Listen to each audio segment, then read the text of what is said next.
এটা বিশেষ, তবে আমি একটু কষ্ট পাই যে আমরা যখন কোনো কাজ শুরু করবার লাগে দেরি করে শুরু করি আর যখন শেষ করতে তাড়াতাড়ি শেষ করতে বলি। এটা মানে খুবই, এটা আমাদের টোটালি বাংলাদেশের হ্যাবিট, সব জায়গায় আমি এটা দেখেছি আর কি। অন্য জায়গায় গেলেও এরকম দেখতে তাড়াতাড়ি শেষ করে দেবে, আর আরম্ভ করার সময় দেখা যাবে 10টার সময় করলে 11টার সময় আরম্ভ করতে পারি। তো এইটা এরকম যেন না হয়, এটা আমাদের খেয়াল রাখতে হবে। এটা আমাদের একটা মানে কমন হ্যাবিট আমি দেখেছি সব জায়গায়। যাই হোক, অভিনন্দন, ধন্যবাদ। তো আমরা সকাল থেকে আমরা অনেকগুলি আলোচনা শুনেছি এবং আমরা খুব আনন্দের মধ্যে আছি, ভালো লাগছে। রবীন্দ্রনাথ বলেন এই যে আনন্দের কথাটা হলো, আনন্দ আনন্দ কোথায় থাকে? আনন্দ থাকে জ্ঞানে এবং প্রেমে। আনন্দ পাই আমরা জ্ঞানে এবং প্রেম। ভালোবাসলে আনন্দ পাই, ভালোবাসা আনন্দের জিনিস, এবং জ্ঞান নতুন কিছু জানলে আমাদের আনন্দ লাগে, ভালো লাগে। বলি রাখে কবিতা নিয়েই কথা, কবিতা নিয়ে তো সব এই সমস্ত আলোচনা আমাদের কবিতা কিন্তু আসলে ক্লাস না, এগুলি ক্লাস না, এগুলি আমাদের কবিতা বলছেন এটা হচ্ছে কর্মশালা। কর্মশালাটা কিন্তু আসলে নানান রকমের হয়, হাতে কলমে কাজ করতে করতে এই ছন্দ করলে এগুলি হাতে কলমে কাজ করার জিনিস। এখন ওই কর্মশালাটা আমরা তৈরি করতে পারিনি আসলে। এটা একটা প্রশিক্ষণের মধ্যে হচ্ছে, কেউ বলছে প্রশিক্ষণ আর আমরা সবাই শুনছি, কিন্তু পার্টিসিপেটরি হচ্ছে না। সবার যে অংশগ্রহণ, সবার যে কথা বলা, এটা পার্টিসিপেশন, এটা এখানে হচ্ছে না। তো এইটা কর্মশালার একটা আমাদের ঘাটতি, এটা একটা ত্রুটি। কর্মশালা করলে আমরা খেয়াল করবো কিভাবে কর্মশালা করতে হয়, কিভাবে পার্টিসিপেন্টদেরকে কিভাবে যোগ দেওয়াতে হয় আলোচনার মধ্যে। আমরা সারাদিনে যেটা করলাম, আমরা আলোচনা করলাম, কিন্তু পার্টিসিপেন্ট খালি শুনলেন, এরকম যেন না হয়। তো সেই পদ্ধতিগুলো আমাদের কাছে আছে। হ্যাঁ, আমাদের যদি বলতে জাকির ভাই আপনি বলেন কিভাবে কর্মশালা করলে এটা পার্টিসিপেটরি হবে, এটা আমরা বলতে পারবো, আমরা করতে পারবো। তো আগামীতে যখন কোনো কর্মশালা হবে এটা হওয়া দরকার, এবং প্রগতির একটা কাজ এই কর্মশালাগুলি করা। তো এটা আমি বলে রাখলাম, আর জিনিসটা আগামীতে করার সময় আমরা এই জিনিসটা খেয়াল রাখি। আচ্ছা, আর যদি বলি যেমন কবিতা নিয়ে আমরা কথা বলছি এখন, দেখেন প্লেটোর সময় প্লেটো বললেন যে এটা হচ্ছে অনুকৃতির অনুকৃতি। কবিরা সত্য কথা বলে না, এই রাস্তায় কবিতা থাকা দরকার আছে, বাদ দিছে না কবিতা প্লেটো। তো এটা একটা পিরিয়ড। আচ্ছা, এরপরে যেমন দেন আমাদের এই যে ক্রিস্টোফার কলওয়ে, এখন খুব এই গত শতাব্দীতে তিনি বললেন এই যে কবিতা, এই শিল্প, এটা কি? এটা হচ্ছে অনুভূতির বিজ্ঞান। এই কথাটা আমি খুব মানি, অনুভূতির বিজ্ঞান। আমরা কবিতার মধ্যে দিয়ে কি প্রকাশ করি? অনুভূতি প্রকাশ করি, আমাদের আবেগ প্রকাশ করি। রবীন্দ্রনাথ একবার গেলেন, তখন আইনস্টাইন আছেন জার্মানিতে 1932-এ। তো আইনস্টাইনের সঙ্গে দেখা করতে গেলেন, কথা বলতে গেলেন। কথা বলতে গেলেন এমন সময় আইনস্টাইন চাঁদ আছে, তার সেক্রেটারি ছিল রবীন্দ্র চক্রবর্তী, আকাশে চাঁদ আছে। তো এই চাঁদকে দেখে কথা হচ্ছে রবীন্দ্রনাথের সঙ্গে আইনস্টাইনের সঙ্গে। আইনস্টাইন বললেন এই চাঁদটা হচ্ছে মানুষ নিরপেক্ষ, আমি নিরপেক্ষ, আমি না থাকলেও এই চাঁদ থাকবে। রবীন্দ্রনাথ বলেন হ্যাঁ ঠিক কথা, কিন্তু চাঁদটা না থাকলে বা আমি না থাকলে এই চাঁদটা যে সুন্দর এটা কে বলবে? হ্যাঁ, তাহলে এই সুন্দর এবং সত্য মানুষের মধ্যে দিয়ে প্রকাশিত হয়, মানুষই সুন্দর এবং সত্যকে প্রকাশ করে, তাই না? তাহলে এটা একটা খুব বেসিক জিনিস।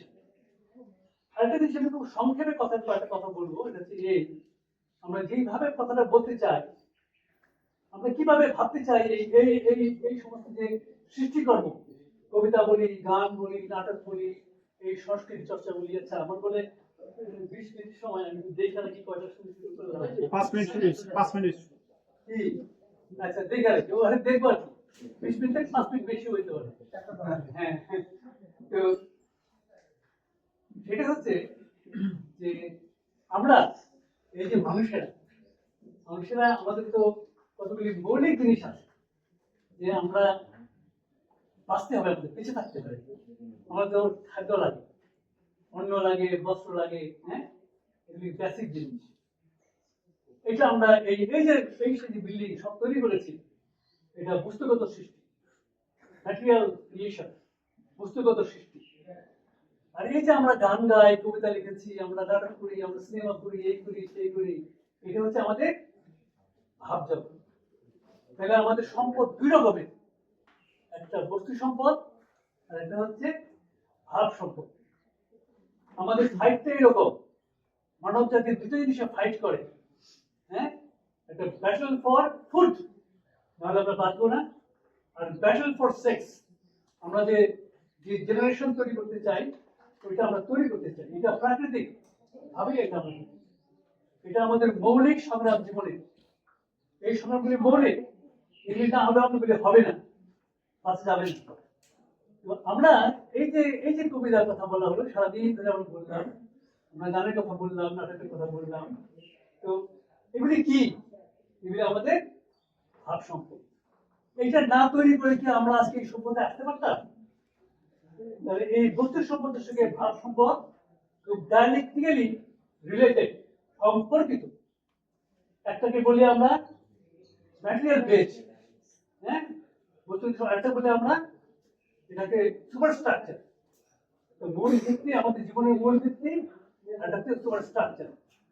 কেন বললাম? দেখে বিনয় রায়, না বিনয় কি মজুমদার, ভারতবর্ষের একজন কবি, তিনি একটা কবিতা লিখছেন। হ্যাঁ, বিনয় মজুমদার তো ভালো জানে আমাদের ইয়ে। তো লিখছেন, বলছেন যে 1 বছর যদি আমি গান না গাই, তাহলে আমাদের তেমন কোনো সমস্যা হয় না। 1 বছর যদি একটা শিল্পকর্ম, ছবি না আঁকে শিল্পী, তাহলেও আমাদের তেমন কোনো সমস্যাটা হবে না। 1 বছর যদি আমি অভিনয় না করি, চর্চা না করি, তাহলে আমাদের কোনো ক্ষতি হবে না। কিন্তু 1 বছর যদি কৃষক ফসল না ফলায়, তাহলে কি হবে? দেশের দুর্ভিক্ষ। 1 বছর কৃষক কোনো ফসল ফলাবে না, শ্রমিকরা কাজ করবে না, হ্যাঁ, সুইপার পরিষ্কার করবে না। তাহলে আমাদের তাহলে কোনটার কি? যেমন ধরেন, আমরা চিন্তা করি, ভাবি, আমরা ভাবি তো মস্তিষ্ক দিয়া, তাই না? মস্তিষ্ক থেকে চিন্তাটাকে কি বিচ্ছিন্ন করা যাবে? যাবে না, তাই না? কিন্তু চিন্তাটা কি, যদি আমার মস্তিষ্ক নাই, চিন্তাটা কি স্টোর করা যাবে? চিন্তা থাকবে? আমার মস্তিষ্ক নাই, চিন্তা থাকবে? থাকবে।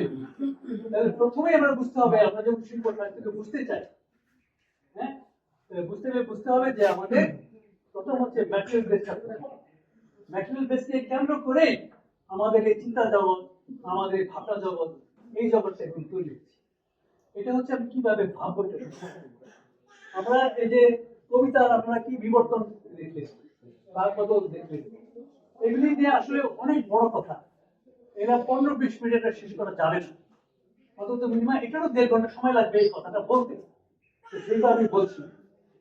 তাই কয়েকটা কথা বলে শেষ করতে চাই। এই যে আমরা যে কবিতা লিখি, এই যে বাক বদল বললেন না, চেঞ্জ করলে বললেন না, তো প্রথম কথা হচ্ছে সমস্ত বিষয় কিন্তু চেঞ্জ হচ্ছে, পরিবর্তন হচ্ছে। আর পরিবর্তনের মাঝে মাঝে কিছু ঘটনা ঘটে, সিগনিফিকেন্ট ঘটনা ঘটে। যেমন একটা ঘটনা হচ্ছে ফরাসি বিপ্লব, আমেরিকার স্বাধীনতা আন্দোলন 1774, ফরাসি বিপ্লব 1799, তাই না? ফরাসি বিপ্লব, একটা সোভিয়েত রেভলিউশন। এগুলি যে ইতিহাস, ইতিহাসের চলমানতার মধ্যে মাঝখানে এগুলি কতগুলি মাইলস্টোন তৈরি, একটা উল্লঙ্ঘন তৈরি, একটা মানে এক অবস্থা চলতে চলতে এই অবস্থা আর চলতে পারে না। এই অবস্থা দিয়ে মানব জীবন তার সমস্যাকে সমাধান করতে পারে না, তার নতুন প্রয়োজন হয়। তো ফ্রান্স রেভলিউশন তাদের কেন হলো? কি বলেছে? রেনেসা। আমাদের তোমার চিন্তাটা হচ্ছে রেনেসা। রেনেসাটা কি? রেনেসাটা অনেকে এখানে আলোচনা করেছে। কি রেনেসাটা? রেনেসা হচ্ছে মানুষের চিন্তার একটা, এটা একটা রিভলিউশন, চিন্তার একটা উল্লঙ্ঘন। কিভাবে সেটা? আমরা আগে ভেবেছি, মানে যে মঙ্গল কাব্যের কথা আমরা বলি, মঙ্গল কাব্যের মধ্যে যারা মঙ্গল কাব্য লেখার কি করেছেন, যারা লিখেছেন, ওই ভরতচন্দ্রের কথা বলি। তারা বললেন, আপনি এই বিষয়টা কোথায় পেলেন? ওই যে লিখলেন, এই যে কি মানসিংহ ভবানন্দ উপাখ্যান লিখলেন, আপনারা এই বেহুলা সুন্দরী লিখলেন, কি করে এলো? লেখক বলছেন, আমি মাঠের মধ্যে দিয়ে যাচ্ছি, আমাকে দেবী আদেশ করলেন, তুমি এইটা লেখো। দেবীর এটা কথা, তাই না? দেবী আদেশ করেছে, আমি লিখে ফেলেছি। থেকে এরকম তা না, এটা লেখবার জন্য আগে সমাজের মধ্যে তার ম্যাটেরিয়াল বেস তৈরি হচ্ছে, ভিত্তি তৈরি হচ্ছে, নাহলে এই জিনিসটা তৈরি হতো না। সমাজের মধ্যে এই ভাবনাগুলো তৈরি হয়েছে। তো এই যে বললাম ফরাসি বিপ্লব রেভলিউশনটা, এটা হচ্ছে এরকম যে আগে মানুষ ভেবেছে যে আমাকে নিয়ন্ত্রণ করে উপর থেকে। দেখবেন আপনারা দেখবেন এই যে কি যেন আঁকি লাগে না, এই কি বলে সব ওই অন্য গ্রহ, এই যে আপনার এই যে রাশি চক্র আছে না, রাশি চক্র আছে তো, তার কি রাশি, কেউ মিথুন রাশি, কেউ সিংহ রাশি, এর মধ্যে রয়েছে। আবার এগুলো একটা গ্রহ আছে যে গ্রহ আমাদেরকে নিয়ন্ত্রণ করে। আসলে করে কি? আচ্ছা করে, এরকম একটা ভাবনা ছিল, খারাপ না। মানুষ আগে থাকতে নিজেকে জানতে চেষ্টা করেছে, দৌড়া আছে না, এটা জানার প্রক্রিয়ার মধ্যে কিন্তু এই জ্ঞান বের তৈরি হয়েছে। আমরা বলেছি আমাদেরকে নিয়ন্ত্রণ করে কি ঈশ্বর, আমাদের উপরে, আমাদের সঙ্গে আমাদের উপরে নিরাকার ঈশ্বর আছে যে আমাকে নিয়ন্ত্রণ করে, যে মানব জগৎকে নিয়ন্ত্রণ করে, ব্যক্তিকে নিয়ন্ত্রণ করে, ভালো মন্দ দেখে, আমার সুখ দুঃখ দেখে একজন ঈশ্বর আছে। এই কনসেপ্টকে বাদ দিয়ে বলেছে না, আমাকে নিয়ন্ত্রণ করে পৃথিবী, আমি নিয়ন্ত্রণ হই মানুষের দ্বারা। এই যে কনসেপ্ট, এটা হচ্ছে রেনেসাঁ প্রধান জিনিস, ইহলৌকিকতা। পরলৌকিকতা থেকে মানুষ ভেবেছে ইহলৌকিকতার মধ্যে যে আমি নিয়ে আসলাম ইহলৌকিকতা। এটা কেন হয়েছে এই ইহলৌকিকতা? এই জন্য দেখেন বিজ্ঞানের যে আবিষ্কার, একটা আবিষ্কার আমাদেরকে আমাদের জীবন ব্যবস্থাকে চেঞ্জ করে দিয়েছে। স্টিম ইঞ্জিনের আবিষ্কার একটা আমাদের এই যে পুরা আমাদের জীবন ব্যবস্থাকে, আমাদের উৎপাদন ব্যবস্থাকে, আমাদের ধারণাগুলিকে বদলে দিয়েছে। শক্তি, তাহলে স্টিমের মধ্যে যে শক্তি আছে, যন্ত্রের মধ্যে যে শক্তি আছে, এই শক্তি মানুষ ব্যবহার করে। এই শক্তি দিয়ে আমি কাজ করতে পারি, একটা রিভলিউশন। আর একটা হচ্ছে বিদ্যুতের আবিষ্কার। যদি এই বিদ্যুতের আবিষ্কার না হইতো, আজকে পৃথিবী কোথায় থাকতো? এত যন্ত্র জগৎ দেখছেন, এত উন্নতি দেখতেছেন, উন্নতির ভিত্তিতে হচ্ছে কিন্তু এই বিদ্যুৎ, তাই না? এই বিদ্যুৎ আমাদেরকে টোটালি আমার লাইফকে চেঞ্জ করে দিয়েছে। এই যে চেঞ্জ করে দিয়েছে, এই যে আবিষ্কার, এটা হচ্ছে এইটা এই যে জীবন ব্যবস্থার মধ্যে আমাদের যে মনে করেন আগে তো আমরা লাঙ্গল দিয়ে চাষ করতাম, এখন তো ট্রাক্টর দিয়ে চাষ করি। তাহলে কি লাঙ্গলের বোধ আর ট্রাক্টরের বোধ কি একরকম হবে? একরকম হবে না। এখন আমরা মেশিনে কাজ করি, সমস্ত কিছু দেখেন। আর এই যে মোবাইলের একটা আবিষ্কার, এটা কি নেট, এটা চিপস, মাইক্রো চিপস, এটা আবিষ্কার আমাদের জীবনটাকে বদল করে দিয়েছে। ইয়াং জেনারেশনটা এটা খেয়াল করতে পারবে না, আমাদের বয়স হয়ে গেছে।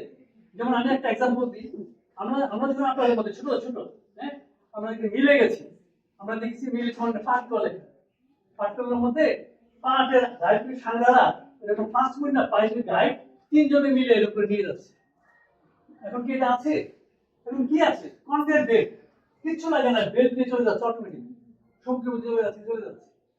টোটাল ওয়ার্কিং পিপল, এই যে আমাদের এই জীবন ব্যবস্থা, আমরা যার উপরে ভিত্তি করে বেঁচে আছি, যে কাজ, আমরা যে মানুষ, আরেকটা দিক হচ্ছে যে আমরা উৎপাদন করি। একমাত্র মানুষের উৎপাদন করে, পশুকে উৎপাদন করে, পশু খায়, প্রকৃতির উপর নির্ভরশীল। মানুষ কিন্তু শুধু প্রকৃতির উপরে নির্ভরশীল না, সে কিসের উপরে নির্ভরশীল? সে শ্রমের উপরে নির্ভরশীল। শ্রম, শ্রম ছাড়া কি আমরা বাঁচতে পারবো? বাঁচতে পারবো না। তাহলে এই যে শ্রম, এই যে উৎপাদন, এগুলির সঙ্গে রিলেটেড হচ্ছে আমাদের এই ভাবনা, তাই না? আমাদের সুপার স্ট্রাকচার, এগুলি বলা হয় বেসিক স্ট্রাকচার। এই যে বিদ্যুতের আবিষ্কার, এটা আমাদেরকে কি করলো? আমাদেরকে বললো তোমরা এখন আধুনিক। আধুনিক মানে কি? আমরা মডার্ন মানে কি? এই কথাগুলি হয়েছে এখানে, তাই না? মডার্ন মানে হচ্ছে আমরা নিজেদের উপর নির্ভরশীল, আমি আমার চিন্তার উপর নির্ভরশীল, আমার থেকেই প্যাটার্নের উপর নির্ভরশীল। সময় নির্ভরশীল, এই জায়গাটার মধ্যে তাড়াতাড়ি করব। এই নির্ভরশীলতা, এটা হচ্ছে মানুষ, মানুষের উপর নির্ভরশীল। তাহলে মানুষ বলছে এতদিন, যেমন ধরেন, তাহলে আমি যদি এই যে ধরেন বললাম, যেমন ধরেন আমরা এই এই বাস্তব জীবনের উপরে আমাদের চিন্তা গড়ে উঠেছে, আমাদের এই ওই উপরে শুধু সুপার স্ট্রাকচারটা গড়ে উঠেছে। এখন মনে করেন এই যে ধর্ম, এই বেসিক স্ট্রাকচার না সুপার স্ট্রাকচার? বলেন তো, ধর্মটা এটা সুপার স্ট্রাকচার, তাই না? ধর্মকে কিন্তু আমরাই তৈরি করেছি। এই একটা কথা হচ্ছে নজরুলকে নিয়ে বললো কোরআন কে কোরআন মানুষকে আনেনি, মানুষ কোরআনকে নিয়ে এসেছে। এই কথাটা আজকে আমি তো বললে খুব মানে ইয়ে হবে, হার্ট হবে না এই কথা ঠিক না, আগেই সাথে এক্ষুনি হয়েছে। তাইলে আমরাই কিন্তু আসলে ঈশ্বরকে তৈরি করেছি এবং তারপরে ঈশ্বরের অধীনস্থ হয়ে গেছে। এই কনসেপ্টটাকে আধুনিকতা বদলে দিয়েছে, মডার্নিজম বদলে দিয়েছে। মডার্নিজম এই জায়গাটায় আসছে যে আমরা এই যন্ত্র জগৎ থেকে আমরা চালনা করে, আমরা উৎপাদন করে আমরা আমাদের ভবিষ্যৎ তৈরি করছি। এটার উপর নির্ভর করে তৈরি হয়েছে এই আধুনিকতা এবং আধুনিকতার যে শিল্প আন্দোলন। একটা কথা বলি যে আমরা এতক্ষণ যে আপনারা এখানে শুনলেন এই যে ইয়ে থেকে মানে ওই বেদের সময় কাল থেকে যে কবিতা কাকে বলে, হ্যাঁ বেদের সময় বলা ছিল কি রসাত্মক বাক্যই কবিতা। হ্যাঁ রস রস কয় রকমের? হ্যাঁ না, রস 9 রকমের, 9 রকমের। শান্ত রস, প্রিয় রস, এই যে ইয়ে সিঙ্গার রস, এই রস 9 রকমের রস। রসের মধ্যে সিঙ্গার রস হচ্ছে শ্রেষ্ঠ রস। সিঙ্গার মানে হচ্ছে ভালোবাসা, প্রেম। মানুষের অনুভূতির মধ্যে শ্রেষ্ঠ অনুভূতি কোনটা? ভালোবাসার অনুভূতি, প্রেমের অনুভূতি। হ্যাঁ সাহিত্য কি করে? সাহিত্য মানে শহীদ, একত্রিত করে, মানুষকে যুক্ত করে, তাই না? এই জন্য আমরা কি বলতে চাই? তুলসীদাস কি বলেন? সবার উপরে মানুষ সত্য। আমরা এই কনসেপ্টটাকে এখন কেন ধারণ করতে চাই? তাহলে দেখা যাবে যে আমরা ধর্মে ধর্মে বিভেদ, আমরা জাতি জাতিতে বিভেদ, এলাকা এলাকা বিভেদ, মানুষের এই আমি আর সাড়ে না কটা বাজে এখন? 4:30 শুরু হয়েছে। আমাদের আলোচনা ছিল আর কি 5টা শেষ করতে চাই। না না করে দেবেন, আমি 4:30 তো এখন বললাম না আমরা তাড়াতাড়ি শেষ করতে চাই, আমি আরো বড় দেরি করে তারপর ঠিক আছে করতে পারবেন, আমি থাকবো তো যেতেছি। তো এই যে একটা ধর বললাম যে তাই এটাও কিন্তু একটা কনসেপ্ট যে মানুষ সবার উপরে মানুষ সত্য। এটা হচ্ছে শিল্পের সত্য। শিল্প মানুষকে চায়, শহীদ মানে সবাইকে একত্রিত দেখতে চায়, মানুষকে আমরা দেখতে চাই। মানুষের মধ্যে শিল্প কি করে? আমাদের এই কবিতা কি করে? আমাদেরকে মানবিক করে, আমাদেরকে মানবিক করে। এই কথাটা বুঝতে হবে। সংস্কৃতি আমাদেরকে মানবিক করে, আমরা যেন মানুষের মতো হই, আমরা যেন আমাদের মধ্যে প্রত্যেকটা মানুষের মধ্যে যেমন পজিটিভ জিনিস আছে আবার নেগেটিভ জিনিস আছে। যেমন আমার মধ্যে ভালোবাসা বোধ আছে, আমাদের মধ্যে ঘৃণা বোধ আছে, আমাদের মধ্যে বোধ করে কিন্তু সবগুলি বোধ আছে। তো আমরা কোন চর্চাটা করতে চাই শিল্পের মধ্য দিয়ে? মানুষের মধ্যে ঐক্যের চর্চাটা করতে চাই, ভালোবাসার চর্চাটা করতে চাই। এই জন্য শিল্পের মধ্যে কতগুলো আন্দোলন, মুভমেন্ট। এই আধুনিকতা একটা মুভমেন্ট। আধুনিকতার মধ্যে আছে দাদাইজম। হ্যাঁ যেমন ধরেন আমি খুব সংক্ষেপে বলি, প্রথম বিশ্বযুদ্ধ লেগে গেল।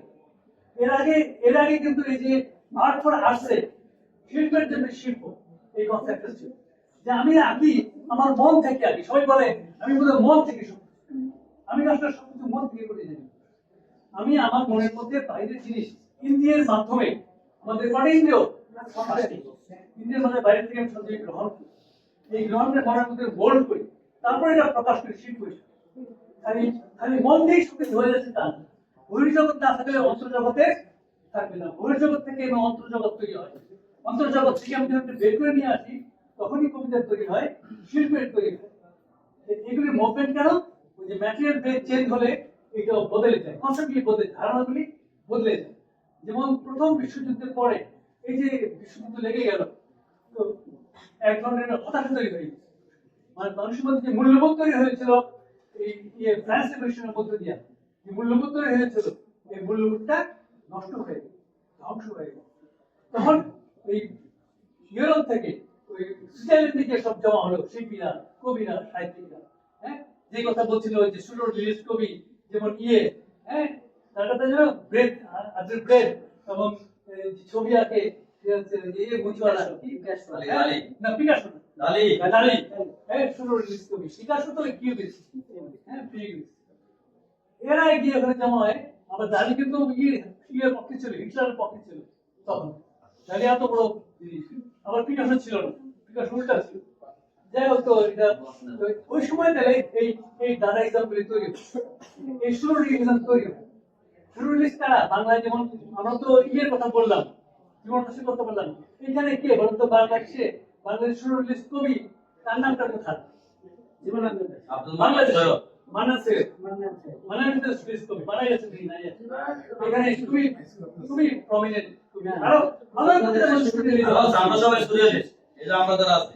আচ্ছা এই সুর যারা করেছে লিটারেচার না এরা পরে আরো সমস্ত কবিরা যেমন ধরেন আপনার আরাগো লুই আরাগোরা সব সুরিজম থেকে পরে এসে বাম ধারায় এসেছে। আমাদের মানবতা চাই, মানুষের মূল্যায়ন চাই, এবং এইটা এই ভাঙনটা আবার দেখবেন এই যে কনসেপ্টের কথা বললাম শিল্পের কনসেপ্ট, এটা সবই দিনে এসে এটা একটা বিপ্লব ঘটে গেছে। সোভিয়েত রাশিয়া কেন রাশিয়া ভেঙে গেছে, এটাকে বলে যে 1917 সালের সোভিয়েত বিপ্লব, এটা ভেঙে গেল। সোভিয়েত ইউনিয়নে একটা কালচারাল মুভমেন্ট হয়েছে এবং আরেকটা মুভমেন্ট হয়েছে সেটা হচ্ছে গর্কির ইয়েতে, সেটা হচ্ছে সামাজিক বাস্তবতা। তো এখন এই মুভমেন্ট গুলি বলার আসলে টাইম নেই, বুঝতে পারছেন? টাইম থাকতে হবে তো কথা বলতে আসলে না না ওই টাইমটা পাওয়া যাবে না, অন্য কথা চলে এসে এখন যখন বাংলাদেশে এসে আমরা দেখলাম এখানে কারা বাংলাদেশে আধুনিক কবি কারা, এই যে বলতেছিল আমরা এই যে এই জীবনানন্দ দাশ, কবি চক্রবর্তী, হ্যাঁ ওই যে কি পঞ্চপাণ্ডব, এরা হচ্ছে আধুনিক। কেন আধুনিক? শুনে এখানে খুব জ্ঞান আছে যে অনেক সময় লাগে বলতে দেখলাম যে এই যে আধুনিকতার যে ঢেউটা এখানে এসছে ইন্ডিয়াতে, ইউরোপে যে ঢেউটা আসছে ওই ঢেউটা কি ইন্ডিয়ায় মানে আমাদের সমাজ ব্যবস্থা কি একরকম? একরকম না তো, হ্যাঁ একরকম না। আমাদের এই ঢেউটা মনে করেন ইয়ে থেকে উঠে এসে এই যে মাইকেল থেকে উঠে এসে বা রাজারাম মোহন রায় থেকে যে কনসেপ্ট উঠে এসছে, এটা ইউরোপের কনসেপ্ট আমরা গ্রহণ করেছি, কিন্তু ভারতীয় কনসেপ্ট এখানে যে এই বিষয়গুলো আলোচিত হয়েছে কবিতা সম্পর্কে মনে করেন আপনার এই কি বলে এই এই যেমন আপনি যেমন নবরসের কথা বললাম, অলঙ্কারের কথা বললাম, অলঙ্কার তত্ত্ব, রস তত্ত্ব, এই যে ছন্দ তত্ত্ব, এটা কিন্তু ইন্ডিয়ান প্যাটার্ন, ইউরোপের প্যাটার্ন। ইউরোপে তো অন্য প্যাটার্ন, ইউরোপে কিন্তু রসতত্ত্ব নাই, হ্যাঁ অলঙ্কার তত্ত্ব এরকম নাই, ইউরোপে হচ্ছে অন্য জিনিস, এটা হচ্ছে আরেকটা বিষয়। তো এটার সঙ্গে আমরা মিলেছি এখানে ইউরোপে, মানে এখানে যেহেতু আমরা 200 বছর ইংরেজদের গোলামি করেছি, আমরা এখানে মিলেছি। কথা বলতে পারবো?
হ্যাঁ, তো আমরা যেটা বলছিলাম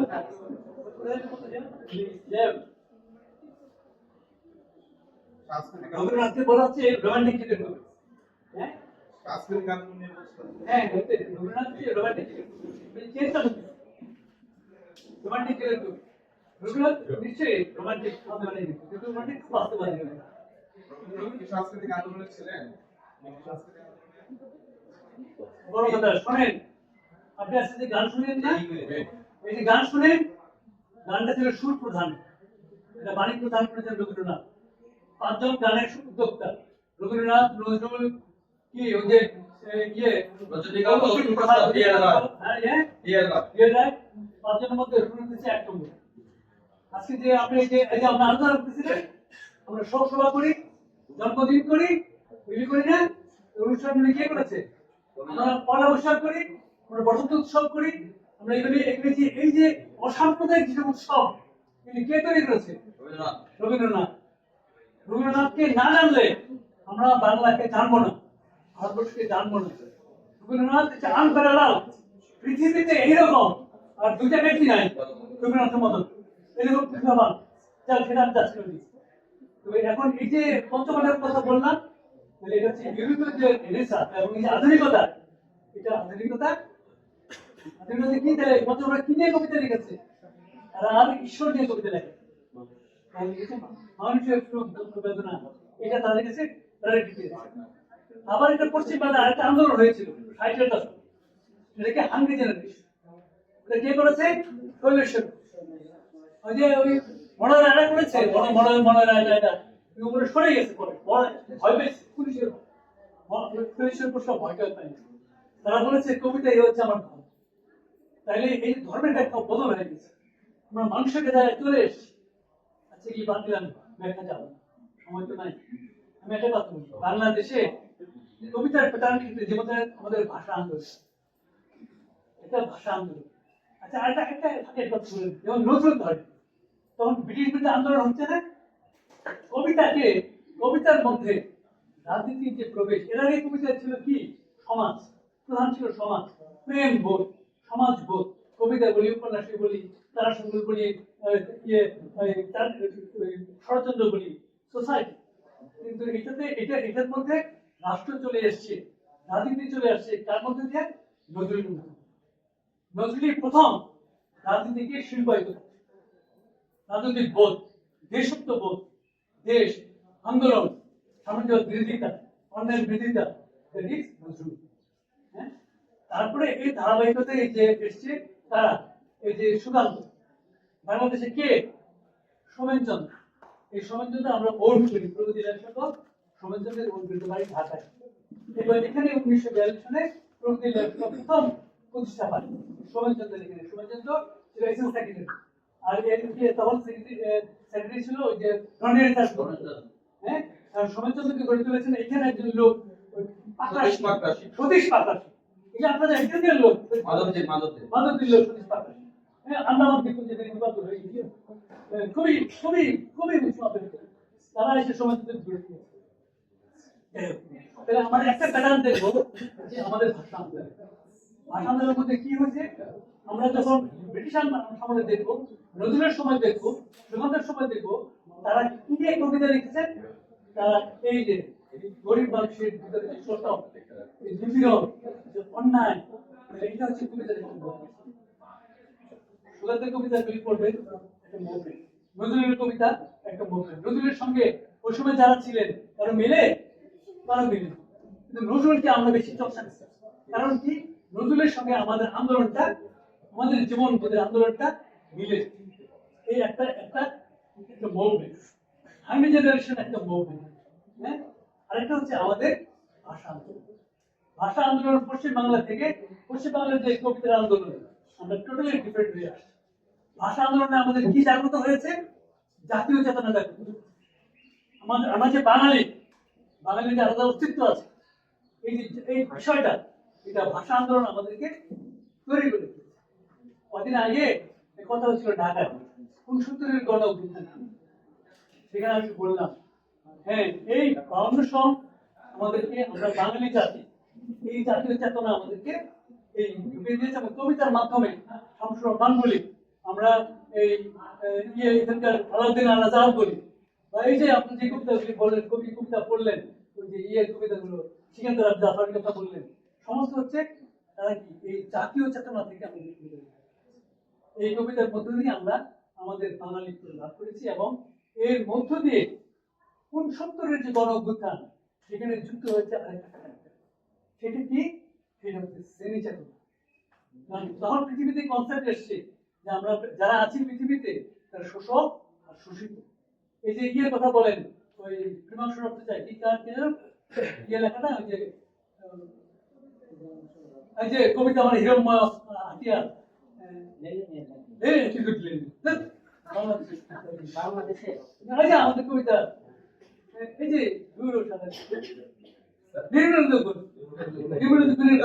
নির্মল আমাদের লেনি তার কবিতার মধ্যে কিন্তু অনেক কবিতা, আমার সব কবিতা পড়েছি কিনা আমি জানি না সবাই, তার অনেক কবিতা মধ্যে দেখবেন এরকম, মানে আমাদের সংগ্রাম বিপ্লব, গরিব মানুষ কি করে বাংলাদেশে এরকম হলো, এই জিনিসটা এটা একটা কি মুভমেন্ট। এক সময় দেখলাম 52-তে যুক্ত হয়েছে কবিতার মধ্যে এই আমাদের জাতীয় চিন্তার প্যাটার্ন। আর এখানে এসে 69 থেকে এই বাংলাদেশ যুক্ত করেছে আমরা, এখানে যুক্ত হয়েছে আমার ক্লাস কনফারেন্স, শ্রেণী কনফারেন্স। আজকে পর্যন্ত এই জাতীয়তাবাদী যে কন্টেন্ট শিল্পের মধ্যে, কবিতার মধ্যে, ইয়ের মধ্যে এই কন্টেন্টে প্রাধান্য বিস্তার। আমরা যখন বলি সেই রাজনীতিকে বলি, স্বৈরাচার বলি, আমরা তো আসলে তো এই ন্যাশনাল কন্টেন্ট। আমরা যারা বড় বড় কবি এখন আছে বাংলাদেশের মধ্যে, শামসুর রহমান বলেন, শামসুর রহমান তো এখানে বাড়ি না, তিনি যখন প্রথম কবিতা লেখেন তখন তার মানে কবিতার তার আদর্শ ছিল ওই ইয়েরা, ওই যে পশ্চিমবাংলার পঞ্চপাণ্ডব, হ্যাঁ, এবং বাংলার ভাষা আন্দোলনের পরে তার চেঞ্জ। যেমন তিনি কবিতা লেখেন আসাদের সাথ নাকি সমেত পাঞ্জাবি। এই যে কন্টেন্ট গুলো কি, আমাদের কন্টেন্ট গুলো আমাদের এই আমাদের আন্দোলনের কন্টেন্ট, এই কন্টেন্টে। আর কবিতা যেটা আমি বলি, এই লিখে আমরা ছন্দের কথা বললাম, এটা হচ্ছে ফর্ম, এটা হচ্ছে ফর্ম বিষয়, আমি কিভাবে কথাটা বলবো, কোন ভাবে কোন ছন্দে কথা বলবো, কি বলবো, এটা হচ্ছে ফর্ম। তাহলে এই যে মুভমেন্টটা হয়ে আসছে এবং সর্বশেষ আজকে যে জায়গাটা আমার সেই বড় অভ্যুত্থান হয়েছে, এই 24-এর অভ্যুত্থানে আমরা শিল্পের ফর্মের মধ্যে কোনটা বেশি দেখেছি বাজারে? গ্রাফিক্স মালেরা দেখেছি না? এটা তো একটা একটা একটা নিজেকে প্রকাশ করার ফর্ম, একটা আর্ট ফর্ম, শিল্প ফর্ম।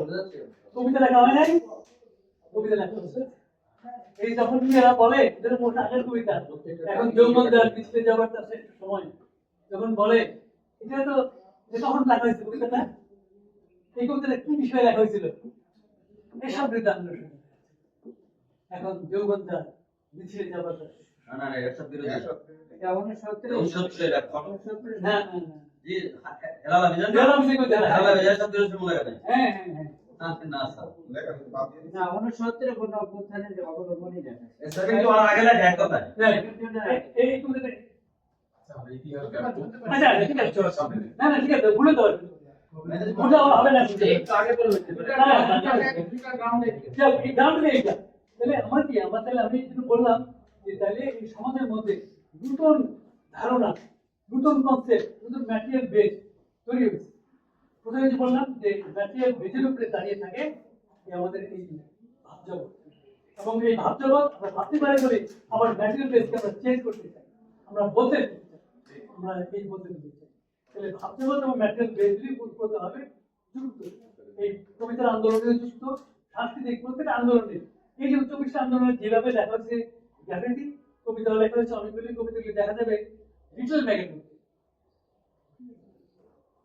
যারা ঢাকায় যায় আমরা দেখবো এখনকার যে লিটল ব্যাগ গুলো, ওই সময় যে বেড়েছে অনেক কবিতা, অনেক গান, এই যার যে অনেক অনেক কি করে আমরা চিনি না, এই যে গানের যে এখন দলগুলো আছে না, এই যে কি দল বলে এখন যে সব গিলো বাজায় গান গায়, হ্যাঁ অনেক ব্যান্ড অনেকগুলি ব্যান্ড গ্রুপের গান আছে, খুবই ভালো ভালো গান। অনেক সময় আমরা ব্যান্ড গ্রুপের বলি গে কি গান গায়, এরকম গান শুনবে হয়তো বিচ্ছিন্ন মনে হয় আমার সমাজ, কিন্তু বিচ্ছিন্ন না, অনেকগুলি ব্যান্ড গ্রুপ আছে। হ্যাঁ, এগুলো আপনার এই লিটল ব্যান্ডগুলোর মধ্যে এই কবিতাগুলো, এই গানগুলো, এবং আলু আমাদের কবিতা পত্রিকা বের করে সর্বজন কথা, ওটার মধ্যে অনেকগুলি গান আছে, অনেক এই সময়কার এই গানগুলো ব্যান্ডগুলো গানগুলো। আমি এটা বুঝতে চাইছি যে আমরা অনেক পরিবর্তনগুলি দেখবো, এই পরিবর্তনগুলি বুঝবো আমরা সমাজের মধ্যে পরিবর্তন আমি একটু